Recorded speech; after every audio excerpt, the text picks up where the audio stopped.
Hey, this is 80 Proof Gaming. I'm here with Matthew Anderson, Community Manager of Petroglyph. Say hello, Matthew Anderson, Community Manager of Petroglyph. Hey everybody, this is Matthew. Glad to be on the The recording show, here. the ever famous 80 Proof Gaming. All 20 of my people who watch me. 21 now. 21. Oh my goodness, I've grown. So, would you like to say a few words about who you are and what you do? Well, I'm the community manager for Petroglyph. That at the moment happens to center on Battle for Graxia, our recently released MOBA game, multiplayer online battle arena, similar to like League of Legends, Heroes of North, and some of these other esports competitive type games. We went on open beta on Steam just a couple of weeks ago, and so I'm just trying to get out, the word out about it and share a little bit more about what the game's about and answer any questions the community has, which is my job, community manager. I went by your website and I saw a couple of things that I hadn't heard of on there. Namely the login conference and the events for gamers. There, do you want to say anything about that? That's a site that's actually one of my own that I run, so that's not affiliated with Petroglyph at all. I'm a Um, bit of a fan, you could say, on all of the events in the game industry. So, we tend, especially as community managers, we get together often in like hubs like Seattle and San Francisco, and those cities happen to have a lot of events like GDC, E3, and I'm sure most people have heard of those. And there's a little over 100 of these major events, and so I have a site that organizes all of those. that is fun. And I noticed that you taught English in China. Is that right? Yeah, that's right. Yeah, I went to China in 2007, 2008. Spent a year teaching English there as part of my expansion of understanding cultures and communities, and that was one of those things that I thought would be really a good thing to do to really understand not only communities that I was happened to manage at the time, which was the ZAM network. ZAM network is ZAM.com, and they're a network of MMORPG games like EverQuest, Asheron's Call, World of Warcraft, etc. So I was a manager of one of those sites at the time, and as I was building my career and just getting out of college, I was thinking, well, geez, I should go out and see the world a little bit instead of being stuck in my mother's basement. I'm partially kidding there, and so it was a really good experience, and it really taught me a lot about another culture, which I think really benefited uh, in my career as well. But I really think that anybody that is thinking about actually traveling the world to actually take a few months, maybe not a year, 3 6 months, and actually going somewhere and teaching English really can expand your horizons in more ways than you would expect. How has that affected your career going forward? Well, that's a good question. I I mean, personally, I would say that it's helped me in becoming a better community manager, certainly, and just how to react to certain people. When they respond to you, how do you react to those who are trying to be helpful? How do you react to those who are, just trolling the forums, and dealing, with persons that perhaps don't speak the same language. Maybe they have a very broken English, and their native language is something else, and you are better able to recognize that, whereas it might appear as though they're just, trolling the forums when they are really trying to communicate and trying to actually bring about a point.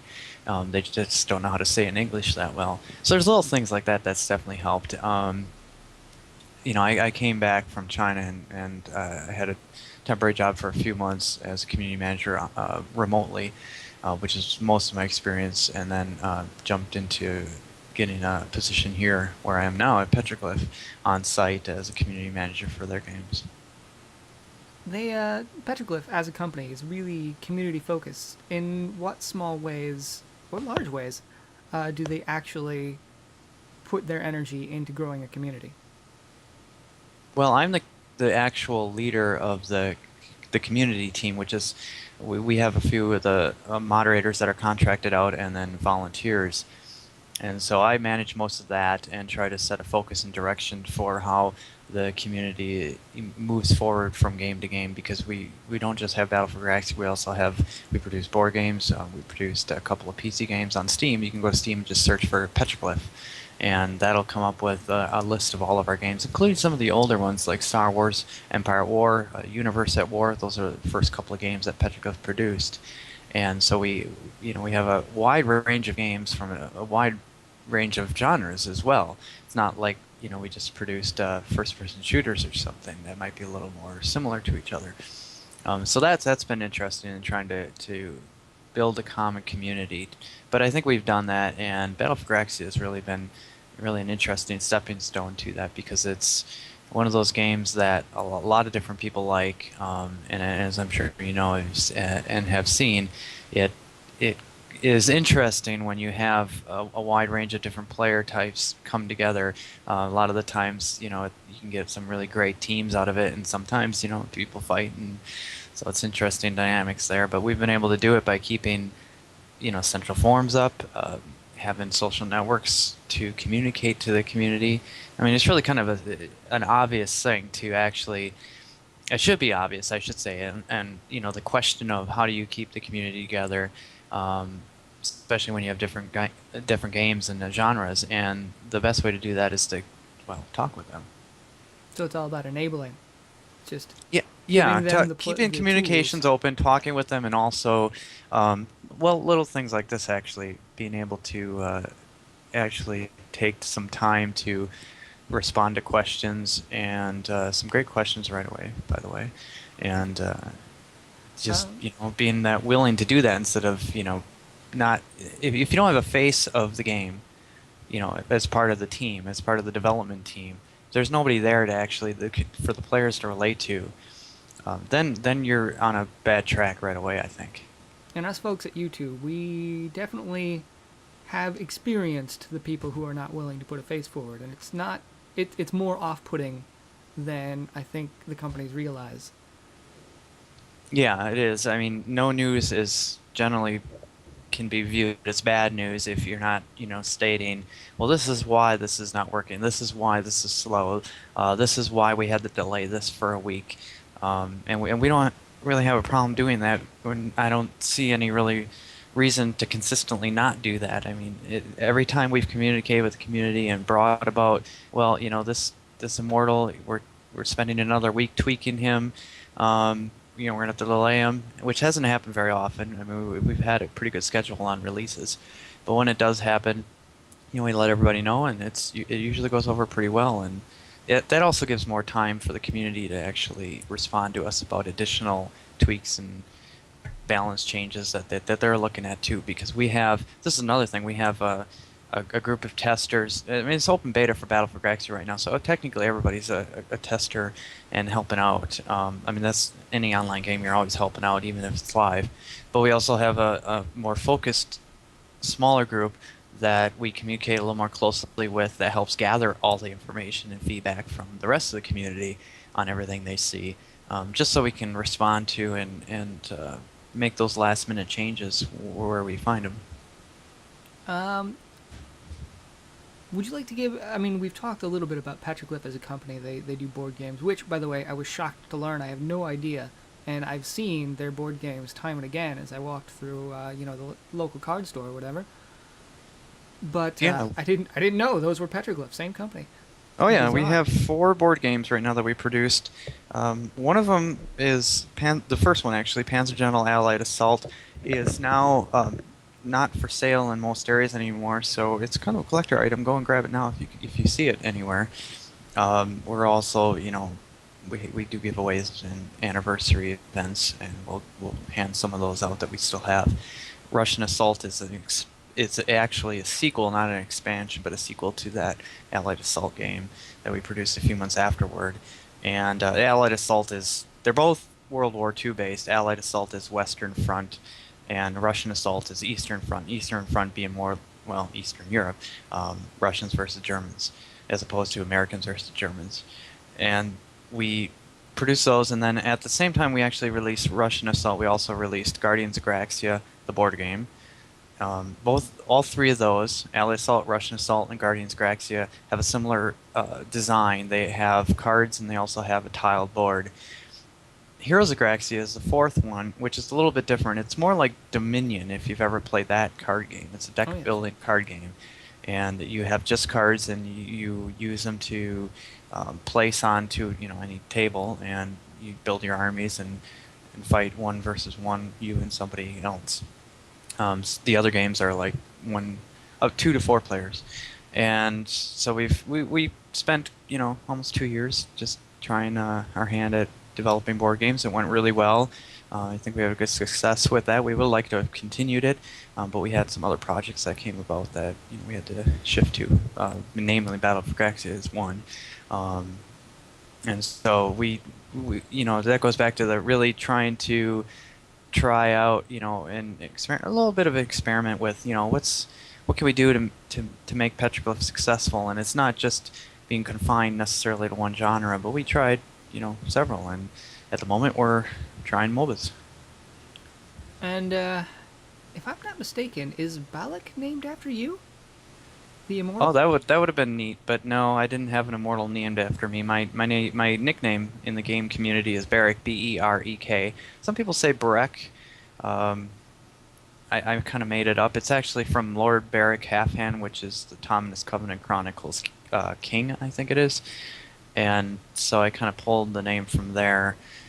Used to be Beric Halfhand, but I kept getting weird glances every time that I would mention the full name, so now it's just Beric. Balak was... I'm not actually sure where we came up with that name. Our lead designer, I think, when she was developing, Amanda Flock, our lead designer, she was developing it, and came up with the name at that point. And that's another thing that's actually interesting to note is, where do we come up with these names? Where do we come up with the designs? How do we come up with all of these different characters? Because there's quite a range. I mean, we have Balak, who's a gun-toting short dwarf, and then we have wizards of a sort like Vezin, and a variety of other characters. Lazarus, who's a huge scythe that he wields, and deathly kind of figure, and then a bunch of others that It's have also other defined by disciplines. being really, really OP. Just saying, just throwing that out there. Okay.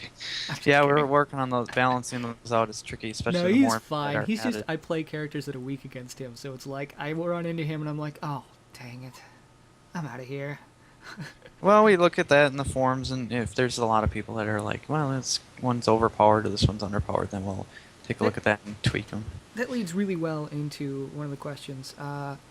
Chaos, Lazarus, Pycon, Scorpix, Talia, Tatiana, and Zai are being played way more than anyone else. What are the plans? Are you going to be buffing other champions, nerfing those ones, or is there some other third option that you might be taking? We remove them from the game entirely. No, I'm kidding. Yeah, yeah, Uh, that's yeah, the natural decision, right? there's there's a design system that's employed by the designers who actually look at some of the statistics and try to. They set certain ones, a certain formula. I don't pretend to entirely understand it. That has a base foundation for all of the immortals, all of the characters.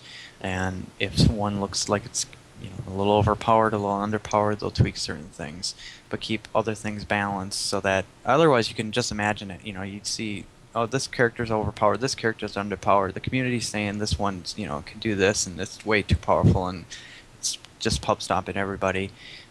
Let's just tweak some of these knobs at random and see what happens. There's got to be standards. So there's definitely standards there to keep it all consistent. We're not just like we don't just see the community's reactions to a certain immortal and then go, oh my goodness, that's obviously overpowered. Tone everything down. There's a system there. We identify, well, what's really overpowered. Is it the is their health just simply too much, or do they have can they use abilities quicker? Is there cooldown times, magic offensive, regular weapon offensive? All those statistics are considered, and then we tweak it, put out a patch, see what the community thinks, and then maybe tweak it a little bit more. I mean, that's why we have at least weekly patches specifically to to show the community that, hey, we're listening to your feedback on this week. We changed this and that. I also like to mention, by the way, there's too many industry games that mention these weekly updates as patches, and I don't like to actually say that because it's specifically. I mean, you tell me. It's specifically, in my view, states that it's broken. There's something broken. We're patching something to fix the issue. As opposed to a lot of these updates, we release new features. We had a game update last week that launched Ustat into the game, first immortal since Battle for Galaxy was actually released. And we don't call that a patch. We're I not love fixing it. Ustat, by the way. That's my favorite character design of all the characters. Mine too, because I love the wolves in general. I like his pet is pretty neat. Just not just gameplay wise, but also just as a wolf. I think that's really cool. Iceland has kind of a wolf theme to a point as well, but not an actual wolf pet. My second favorite character. Yeah, Ustat's actually sort of tricky to play. You have to be a little more experienced to play him successfully, but I still like him just because of that. And it's actually interesting. Um, I bought a house a few months ago here in Vegas and started decorating it, and I I have a thing for wolves, and I have wolves all over the walls. And a couple of friends are over this weekend, and they mentioned, well, Matthew, you have a lot of wolves, and how many do you have? And I was curious. I was like, well, that's a good question. So I started counting, and I have 69 actual wolves of, on pictures and everything all over the walls. That is a lot of wolves. I like wolves myself, but not 69 wolves worth. Yeah, somebody said you should get a wolf as a pet, and I think that's illegal. But You I, can get I will like try. a wolf-looking dog, like a I don't know, a Yeah, husky or somebody something. mentioned, I forget what type it is. If anybody has an idea on, you know, anybody who happens to listen to this and recommends a type of dog that's tame, that's not too scary, because wolves are not. I mean, the reason you can't get a wolf as a pet is because they're natural animals. They're not meant to be pets. So you want to get Scary. something that's just like a dog but looks like a wolf. And I know there's a few like that. But anyway, that's my. If I ever had a pet, that's what I would get. The acronym for Battle for Graxia is BFG. Was that at all intentional? Did anybody realize that along the production thing and go, Oh, I absolutely. like From it? the start, actually, I was one who kind of pushed the acronyms thing. I think that's important. It's one of those identifiers. You don't want a long-winded name for a game or anything for that matter without having an acronym or a phrase or statement that is easily recognized for that product. And BFG just happened to work out in that sense. Now, I mean, there's a few things that you can actually plug in there for BFG. Best friend Um, game, obviously. sure. But there's the couple of the obvious ones, and it was like, hey, Battle for Graxia. Graxia is actually a universe that we created. It's our own IP. Guardians of Graxia, Heroes of Graxia, some of those games that I mentioned earlier that were board games. Also, by the way, Guardians of Graxia happens to be a PC game. You can get it on Steam too. We'll probably have specials this. In fact, I know we'll have specials for it this holidays. Steam. I think they have an event that's starting in the 20th, so you'll want to watch for that. It'll run for a couple of weeks. They do this every year. And Are they going to do that typical thing where they offer it for like 20% off and then like last day they offer it for like 75% off? we will actually be offering Guardians of Galaxy, just as a heads up, 75% off, I think it is, for the entire time. Um, there's other games that'll be 75, 90% even. I mean, there's some pretty crazy deals that they put out there. It's up to the developers generally on what kind of percentage they are willing to put on their game. So the team, there you were developing a MOBA. So obviously you had to have in the back of your mind somewhere League of Legends and Dota and all the other ones. How influential would you say that the other MOBAs that already were out there were to the development process? Well, we're fans of a lot of those games, so we had natural inclinations on what makes a MOBA work. I think, it would be silly to say that, well, we never looked at any of those and we all came up with these ideas on our own entirely. That's just silly. One part of the development of any game is you understand what works and what doesn't work, and that's by some examples from the industry in general. And then you innovate and you build upon some of those foundations. It's like any genre, first-person shooters. Some things just work. It just works. It's expected, um, and you build upon that, and you make a unique game out of that players will play. Hey, I like first-person shooters too. Try this new one. It's really great. It's not completely foreign where you might as well call it put it in another genre. So yes, we do look at those games and we do try to understand what is, something that really seems to be working for all of those games. In what ways were they the most similar to those games, and in which ways are they the most different? Like, which categories did you say, we don't like the way this works, and how did you change those? That's a great question for the designers, actually. But in general, I would say that the number of abilities, the number of maps, the layout of the maps, the layout in terms of gameplay strategy-wise, not decorations and colors, little things like that that don't have as much of an impact on the actual strategy. Um, matchmaking is quite a bit unique in Battle for Galaxy. We have a pretty great matchmaking system, especially when you get a bunch of players together and it really is able to match up everybody quickly. But in general, it's just take any sports game, take football, take baseball, basketball. There are many versions of those games out there, and I was in China for a year. They have their own versions of those games as well. Ping pong is, they have a version over there. Table tennis, I think they call it. I don't know the Chinese name for it, but they have versions of that too. It has the same table, it has the same paddles.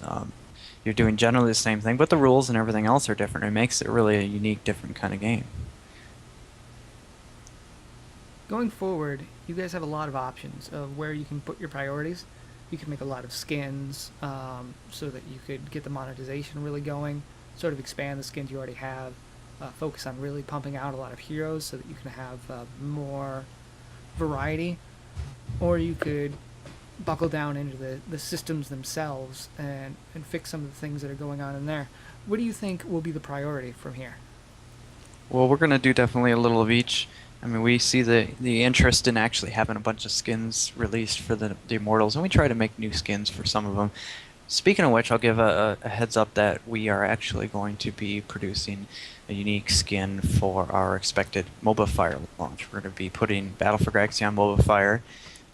This is in processing at this point, and we're just, trying to finalize exactly what the site's going to look like and how we're going to move forward with it with their team. But we're going to be launching, or it'll be soon after, some sort of exclusive skin that you'll be able to grab on Mobile Fire as a Mobile Fire type skin. So we're really excited about actually getting onto that site so that we can reach out to more of the MOBA community. I mean, it's great getting on Steam and these other areas and websites, but you grab a lot more of a general audience than gamers who are already knowledgeable about MOBA games. So we're going to do more of those. We're going to have more skin exclusives, and then we're going to also obviously fix issues with new characters that come out on a regular basis. I mean, that's going to be an ongoing process, and that's where we rely on the community for that. Is we really try to, even if we don't respond. I mean, that seems to be always a sticking point. People in the forums, they'll be like, "You're not responding to me." Well, we're listening anyway. We see it. We might not be able to respond right away, but we have to get the feedback from the community just as much as our own internal testing teams, which we have, because the community, obviously, some of these guys play like hours and hours per day, and they find things that we just don't find right away. So we fix those when we can, and then we release new stuff, and then we fix that, and it goes on. One of the things that has been not really annoying me, because I'm not one to usually buy skins, but most of the skins are just retextures. Are there any plans to do some nice remodeled skins? I figure, right now it's early because there's so much that you have to put development time into. be it fixing bugs and all of the server load type related stuff and making new characters and all of that. But are there plans for later to do some nice in-depth skins? Yeah, I mean, we have that in the plans anyway. Exactly how it'll work out, how detailed the skins will be. There's two different types of skins that I'm sure some people have recognized. There's literally the texture skin, where we're basically, changing out the textures. The model itself doesn't change. So you have take Psychos is a good example. You have Psychos in gold, Rock'em Sock'em blue, Rock'em Sock'em red. I think I have those right, and that's from a TV show, I believe. Um, and so we actually, produce, variations that way, and then we go, to the model itself and change that around. Another good example would be Scorpix. Scorpix has one skin is just as base, and then we change it up to more of a metallic kind of skin that actually has physical model changes to it. That is fantastic news.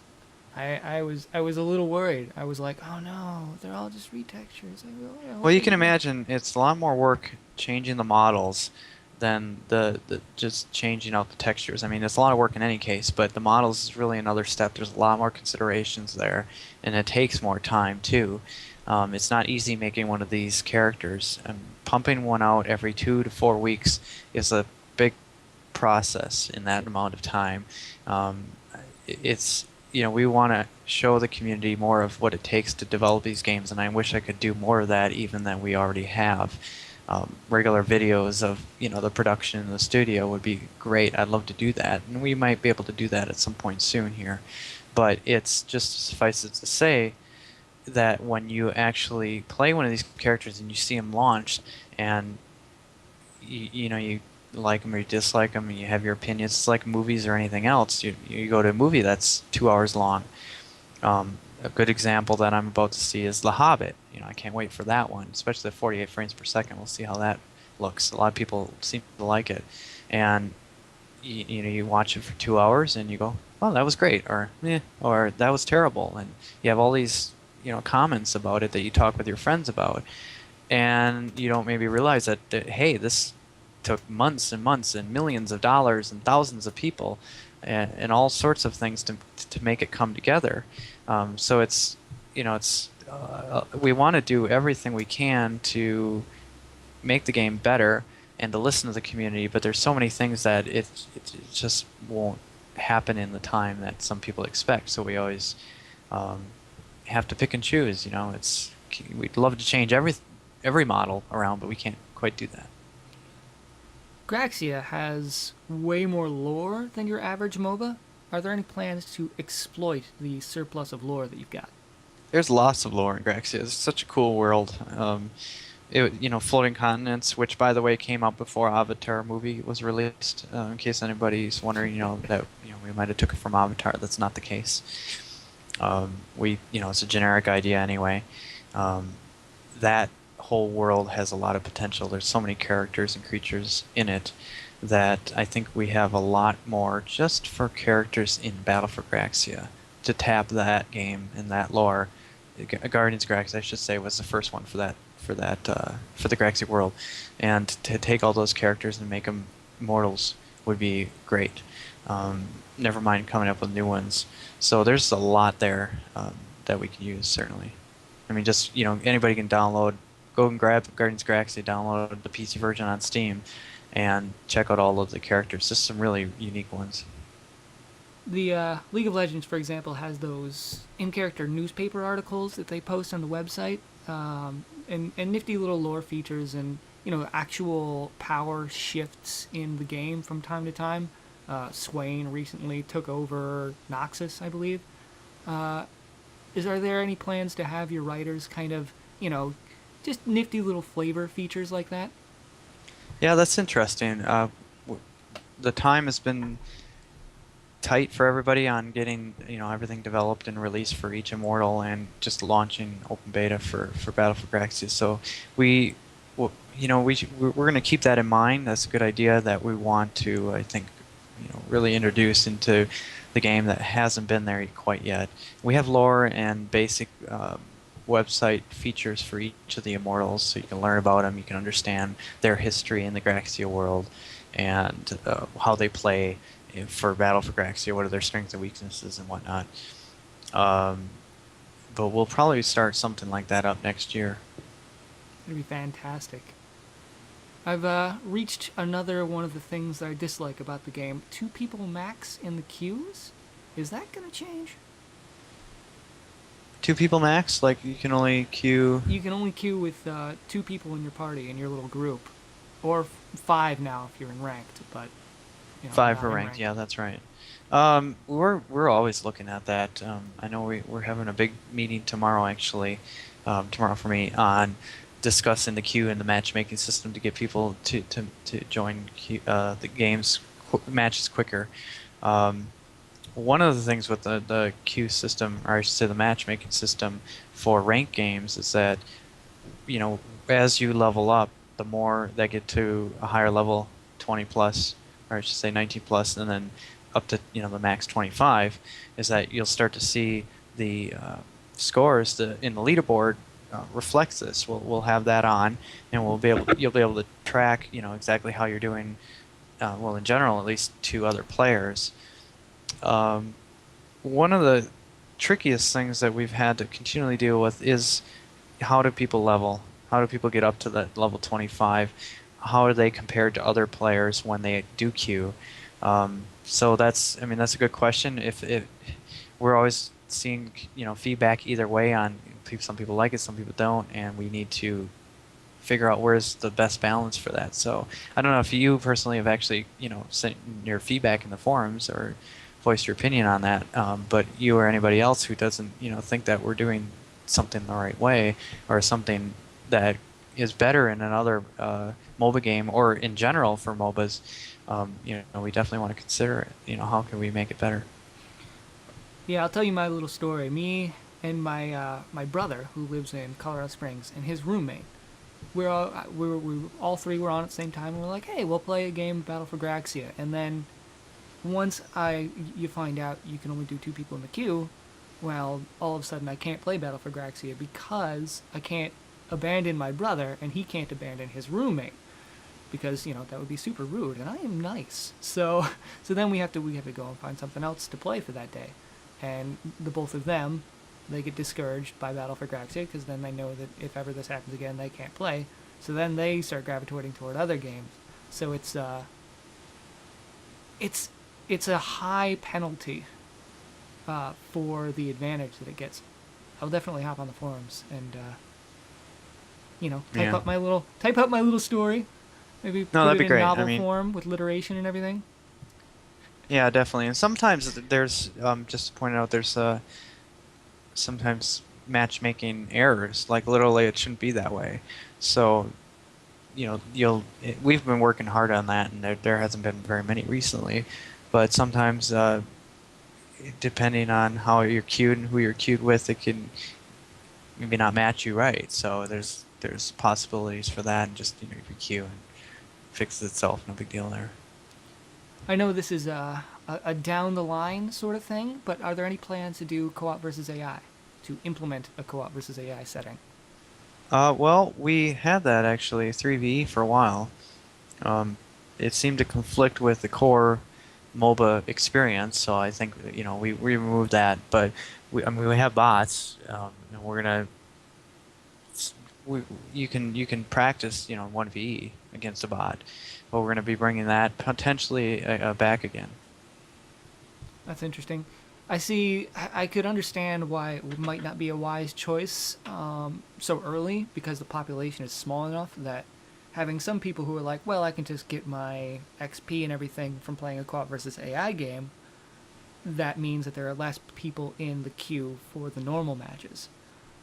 So that's an understanding, an interesting developmental decision that'll have to be made.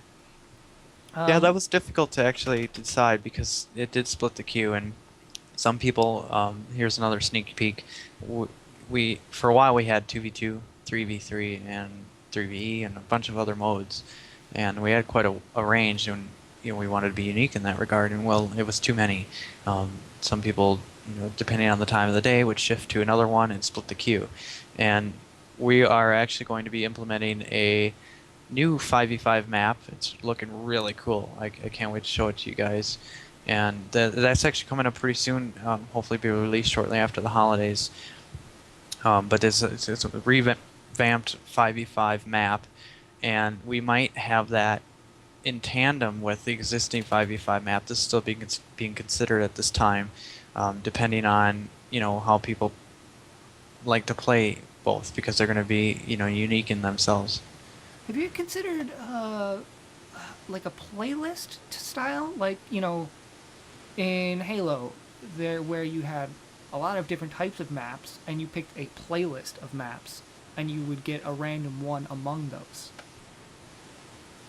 I know That's interesting. two maps is a little bit low for that style of thing, but it's an interesting thought. Yeah, definitely if there were more maps on that. I mean, we've considered a variety of other gameplay types that would demand a new map, and we're always happy to welcome new ideas from the community on that as well. Um, but we want to keep it focused. We want to make sure that there's only a few, which at an initial glance for non-MOBA gamers might seem like we're not doing enough in that regard, but it's not necessarily about the map in that sense. There doesn't need to be 1,000 maps, or 10. There needs to be one or two really good ones that you can play over and over again with different mortals. The reason I brought it up was just that in other MOBAs that have tried to introduce other game types, I'm not game types exactly, but alternate maps and such. One would be the one that people played, and the rest would just get completely abandoned. And so I thought, maybe if there was some way to implement it, well, I guess that would just make people unhappy, wouldn't it? Being forced to play the ones they don't want to play. Oh, well, that's why I'm not a game designer. Yeah, yeah. On the topic of player population, do you have any plans, specific plans to bring more people in that you're going to implement in the future? Yeah, absolutely. I mean, this isn't a small, golf club or something where we only let so many people in. We definitely want as many, gamers that like mobile games to come and play. It's free. I mean, it's free. You've Come and got play. no excuse. Go play. Yeah, exactly. I mean, download it, play. It's easy. I mean, it couldn't be easier. We're trying to really, give not to mention just download and play it, but also a tutorial is going to be implemented in the game for those who maybe hey, I might be interested in this kind of game, but I don't know how to play. So we're given really as many opportunities as we can to bring in players of all sorts of ranges, from the beginner to those that know exactly how mobile games work and can just jump right in. So we have plans, like I said before, on MobiFire to get the game listed on there. We launched open beta on Steam. Steam is a great overall general community for gamers, and we've gotten a lot of mobile gamers and non-mobile gamers to like the game and to stick around. And then there's other possibilities too that we're continually considering, and depending on how the next few weeks works out with the MobiFire launch and Steam continuation. Steam holiday sales will bring in a bunch of players, we suspect, and then to keep driving that with things like the tournaments and the events. Those are huge, and we have one that we're hoping to begin January. Frozen Battlegrounds is the name of the tournament, and we announced it. We're going to have signups open in a couple of weeks, and then we'll reveal more about it at that point. The ideal of all of these MOBA games is to become a sort of an esports competitive style game. And one of the things that is conspicuous by its absence in all other MOBAs is the ability to save and share replays of games. Is there any way, well, I know there's a way, are you planning to implement a replay save feature? We've kept that in mind for a long time. We've always wanted to do it, and we know that the community, that is expected in general that a mobile game would have something like this. We have only so much development time, obviously. So we're trying to focus on like the Immortals and really just get the balance down and get it to have Battle for Galaxy be a fun core mobile gameplay experience. Replays is really kind of a secondary thing to that, as cool of a feature as it is. Now like I said, we're thinking about it. We're going to try to get it in, but I can't say that yes, it's going to be in a month or something. So the hope is, sometime eventually, when we finally got things calmed down and everything's solid, then we'll get around to these optional features.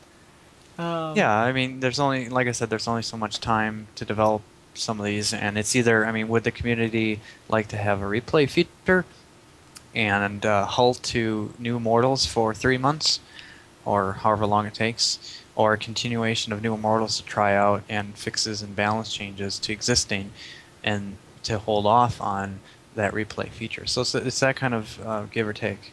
Yeah, it amazes me how some people are like, well, how come this isn't here? Obviously, it would be better if this is here. Why isn't it here? Well, because time exists, and there's only so much of it in a day. That's why. Yep. What is the release schedule? Is there a solid, these are when we want new champions to be here, once a month, or once every other month, or, Yeah, we're trying to release a new Immortal every 3 to 4 weeks at least. And so we just launched last week Ustat, and so he's playable right now. And in a couple of weeks, actually, I might give a sneak peek this week, or especially next week. We'll start talking about the next one, and the next one is actually going to be, without giving too much away. I don't know when you're intending to release this, but it'll be actually a revamp of an existing Immortal. So that'll be kind of cool to see. We're really changing up one of the existing Immortals, so it'll be interesting to see if anybody can guess which one that might be. Oh, I like that. That's people don't like to kill their darlings. It's a literary term where you've got this section that you made and you love it and it's close to your heart, but you know that as a whole, what it's a part of would be better if it was changed. And people hate that, so it's so comforting to hear that you guys are willing to take something you made and then basically break it and then rebuild it. Yeah. So that's going to be the next one. Then hopefully I'll get something into the community here pretty soon on what one that might be, but maybe we'll do a little poll or something to guess which Immortal is expected to be revamped. I gotta guess. Yeah, tell me which one. Well, I would think that it would be somebody who is less popular, Like? so that you can develop more interest in it. We'll put it down by one, so you guess and I'll tell you, and then, of course, if you actually guess it, then I might not say so. But then that's a giveaway in itself. If So you we're guess it taking right, a risk I'll here, tell but you go you're for wrong. it anyway. If you guess it wrong, I'll still tell you you're wrong. Well, that's the trouble, isn't it? You can't really think of the ones that aren't popular. Well, pick one. And It's not Dazai. I'm gonna say you're gonna remake PyCon. Nope. Not yet, anyway. Of course So not. we're safe. That's one less that people can guess it. Yeah, dang. All right. Last question I got. Do you have any fun stories from during development that people don't really know about? Wow. I should have been hit with that one so I can come up with all sorts of crazy stories. No, I think we've had a few. Can't really think of any offhand. I can say that we have, we're all in the same building. We work together on a daily basis. We have a great team. I couldn't be happier working with the development team on Battle for Galaxia. It's such an amazing group. It's not too large to where you sometimes forget who is who and what they're doing. And it's large enough though to actually produce a game like this. And so we have daily morning meetings, and we have just check out some of the if you're curious on the crazy shenanigans that sometimes occurs. We bring some of the the daily life of Petroglyph up in our podcasts. We haven't actually had one for Battle for Galaxia yet, so we should do that soon. But we've had a few for the previous MOBA game, Rise of Immortals, and you can go and search on YouTube. The YouTube for the older game is still available on youtube.com/Rise of Immortals, and just search for like Dev Podcast or Dev Videocast, and um, heck, I've even been on videos where I dressed up as one of the Immortals one time. In fact, you search for Carapace, which is one of the Immortals that we produced. You dressed up You as remember Carapace? Carapace, and he was actually an Immortal that was created by Penny Arcade. Penny Arcade, penny-arcade.com, I think it is, wrote an article about Rise of Immortals once, and they had a little mini review about it, and they produced two characters. One of them was Carapace, the Crabomancer, and we actually thought, hey, that's actually kind of a cool little character. They were kind of lightly making fun of the game at that time, and so we thought we'd get back at them and say, well, we're actually going to make this character, and so we discussed it with them, and they were like, wow, cool. So we created him, and now he's available in Battle for Graxia, and I put on a little video cast I dressed up and had my fez hat and bobber and pole and fishing pole and dressed That up. is amazing. I didn't realize that guy was from Penny Arcade. He's the most goofy, awesome character I've ever seen. Yeah, and isn't that neat? I mean, it's really cool coming up. This kind of game, the one area that I could say has the most diversity potential is the actual Immortals, the actual characters, because you can take it like an MMO is a great example of multiple areas where you have a lot of potential for diversity. I mean, you can create all sorts of different zones, like say for EverQuest or World of Warcraft, you can create all different types of trade skills. If it has a housing system, you can have all sorts of different types of housing templates, and on. Dungeon styles and whatnot, and for combat, and there isn't a lot of those opportunities in a esports MOBA type of game, and so the characters is really where it's at on getting the diversity and the uniqueness, and so why not actually come up with some crazy designs? I mean, you don't want a blah array of Immortals to play, and they're all the same. That's no fun. Yeah, that's but you get to go right into the part that's the most fun, which is characters. Is there anything you'd like to plug? Any other projects or anything like that? We have a lot of stuff that's coming up for Petroglyph, and I'm actually working on a new website for the company, so that'll be hopefully released shortly after the holidays with approval by the owners of the company if they like my design. And besides that, it's really that's being produced in part as a way to combine all of our, like I said before in the early part of our chat, with all those other games that we have. We want to bring the community together as much as we can that like all of our games, and that's another reason for producing a new website. So that's coming up. As far as games, we're going to be continuing to release more Immortals for Battle for Graxia. Some people have seen the launch of our partnership with some guys in Turkey who are going to also be promoting the game. USAT was part of that, and so that'll be ongoing for the foreseeable future, and who knows what's going to happen after that. But our studio is, I mean, we're in Vegas. We're gamers in general here by heart, and so if there's anything, we have a love for a variety of games, and we're going to be continuing that, I think, with future projects, hopefully. Exciting time to be Petroglyph. Thanks for coming on with me. Yeah, no problem. Glad to be on, and if there's any other times that the community or anybody that if has follow-up questions, always happy to answer. All right, see you later.